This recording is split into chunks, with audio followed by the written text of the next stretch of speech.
श्री चंदन चौहान जी। धन्यवाद सभापति महोदय। आपने हवाई किराए को विनियमित करने के उचित उपाय के संकल्प को जो सैफी पुडनील जी द्वारा लाया गया है उस पर अपना पक्ष रखने के लिए मौका दिया, मैं इसके लिए आपका धन्यवाद आभार व्यक्त करता हूं। मान्यवर, कोविड-19 के बाद पूरे देश की इकोनॉमी के लिए और पर्यटन क्षेत्र के लिए उसे दोबारे पटरी पे लाने के लिए सिविल एविएशन इंडिया द्वारा लगातार कार्यक्रमों को चलाया गया और उन्हीं की मेहनत के अनुसार और आदरणीय प्रधानमंत्री जी के विजन को आगे रखते हुए आज कहीं ना कहीं इकोनॉमी भी बेहतर स्थिति में है और पर्यटन की स्थिति भी बेहतर है। मान्यवर, साल भर में 31 अक्टूबर 2025 तक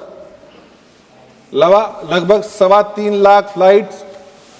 और 157.08 लाख यात्रियों का संचालन करके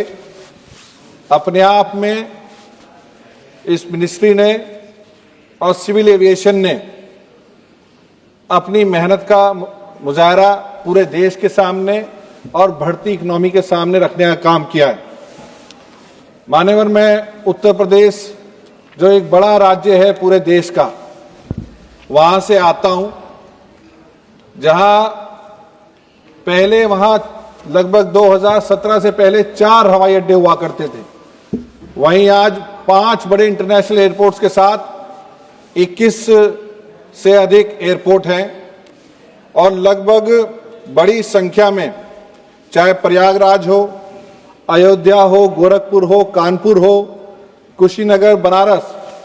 और लखनऊ एयरपोर्ट जब जाते हैं चौधरी चरण सिंह जी के नाम पे जो हमारा एयरपोर्ट है, चौधरी चरण सिंह जी के व्यक्तित्व के रूप में अगर आज उसका विस्तार हुआ है, उनके व्यक्तित्व के अनुरूप नए बड़े टर्मिनल वहां देखने को मिलते हैं। वहीं जेवर के अंदर हिंदुस्तान का सबसे बड़ा एयरपोर्ट बन के भी बड़ी जो है गाथा लिखने का काम सिविल एविएशन और मंत्रालय कर रहा है। वहीं हमारे जाबाज मंत्री आदरणीय राम मोहन नायडू जी और आदरणीय प्रधानमंत्री नरेंद्र मोदी जी के नेतृत्व में हमें पूरा विश्वास है कि यात्रियों की सुरक्षा और बेहतर सुविधाजनक सफर के लिए किसी भी चीज से कोई कभी समझौता करने का काम नहीं करेंगे। आज भले ही इंडिगो क्राइसिस है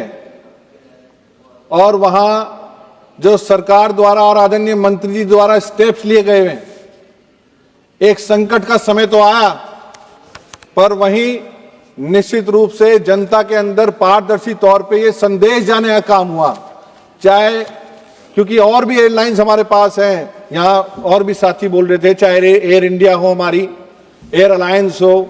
अकाशा एयर हो, स्पाइस एयर हो, एयर इंडिया एक्सप्रेस हो, ऑप्शंस बहुत हैं। और माननीय मंत्री जी की तरफ से भी और आदरणीय प्रधानमंत्री जी की तरफ से भी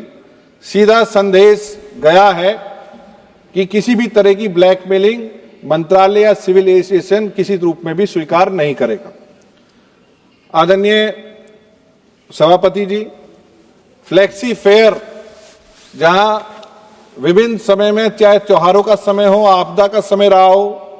और किसी संकट के समय में, जनता चाहती है कि डीजीसीए हमेशा से जैसे पूर्व की तरह टैरिफ मॉनिटरिंग करती आई है पारदर्शी तरीके से। आदरणीय मंत्री से हम अनुरोध करेंगे कि इसी तरह का पारदर्शिता से वो होता रहे और जितने भी एयरक्राफ्ट रूल्स बने,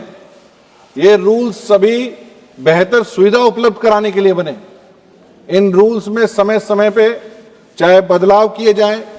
चाहे उन्हें और बेहतर बनाए जाएं, पर किसी भी रूप में यात्रियों की सुरक्षा के साथ कभी कोई समझौता ना हो और बेहतर सुविधा सफर की उन्हें मिले, इसके लिए हमेशा सारी व्यवस्थाएं होनी चाहिए। मान्यवर, कुछ चीजें व्यापार से ऊपर उठ के होती है। निश्चित रूप से हम एयरलाइन को और पूरी व्यवस्था को, सिविल एविएशन को केवल व्यापार के रूप में नहीं देख सकते। ये एक मौलिक जिम्मेदारी है, ये जो सिविल एविएशन की है, जो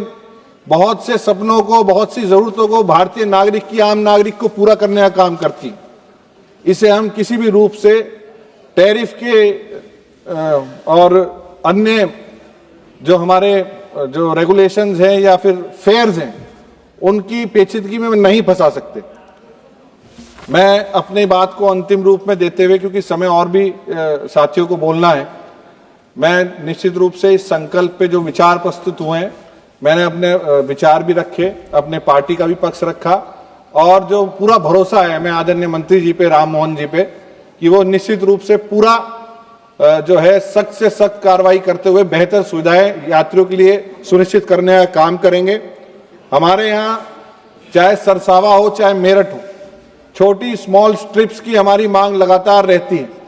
वो कहीं ना कहीं एयरलाइंस के लोड को कम करने का काम करेंगे। मुझे पूरा भरोसा है कि इन सभी संकल्पों पर और इन्हें विचार करते हुए आप आगे बढ़ेंगे और जो भी निर्णय आज यहाँ सदन के अंदर हमारे सभी महानुभाव के विचार आते हुए होगा, उस संकल्प के रूप में आदरणीय मंत्री जी और सिविल एविएशन मिनिस्ट्री का समर्थन करने का काम करते हैं। बहुत बहुत धन्यवाद।